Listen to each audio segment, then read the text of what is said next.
opinion est que la solution à l'est du pays, c'est d'abord une solution de la défense et non pas une solution sécuritaire.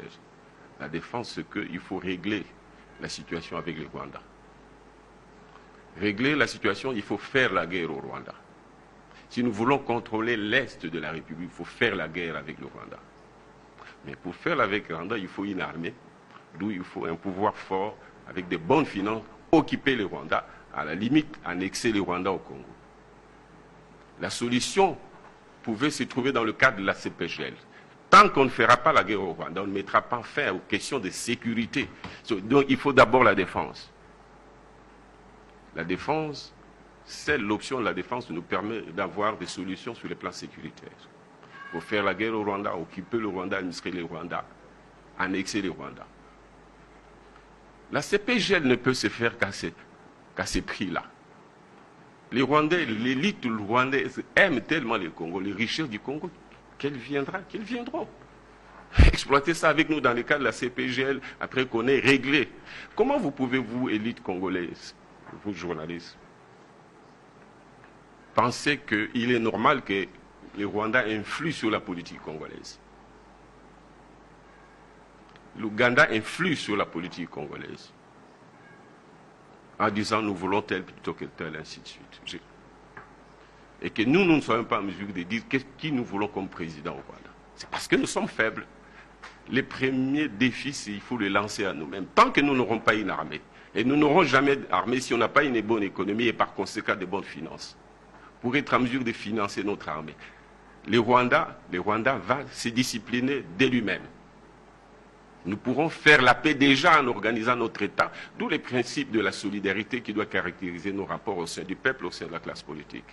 D'où la nécessité d'avoir un pouvoir légitime capable d'organiser l'économie, d'avoir de bonnes finances et d'être capable de financer une armée pour que les Rwandais se disciplinent, tous nos voisins qui nous importunent. L'intégration sous-régionale qui est une nécessité. Qui aurait pu faire que les Rwandais viennent au Congo par la grande porte? Pourquoi les Chinois, les Asiatiques, les Indiens peuvent venir investir dans notre pays, pas les Rwandais, pas les Ougandais? Pourquoi pas? Ce sont les Africains et les Congolais, de manière générale, nous sommes africanistes. Les Rwandais peuvent venir investir, exploiter. D'ailleurs, les 10 000 ou les 5 000 ou 8 000 kilomètres carrés qu'ils veulent avoir et qui n'auront jamais, en tout cas qui n'auront pas dans la paix. Et la guerre sera longue et peut-être éternelle. Ils ne l'auront jamais. Mais ce 10 000, c'est peu par rapport à ce qu'ils peuvent avoir en venant au Congo.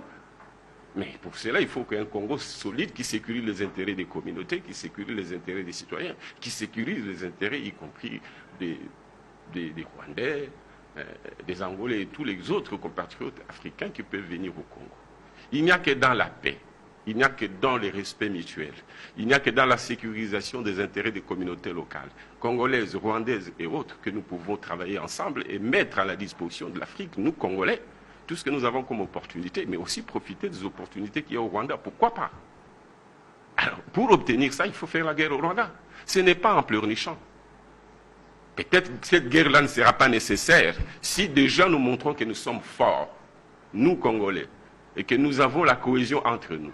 Les Rwandais pourront venir s'installer au Congo, faire le commerce, exploiter les richesses minérales, faire de sorte que les Rwandais qui sont nos frères, parce que nous, moi j'ai étudié avec des Rwandais, je ne savais même pas.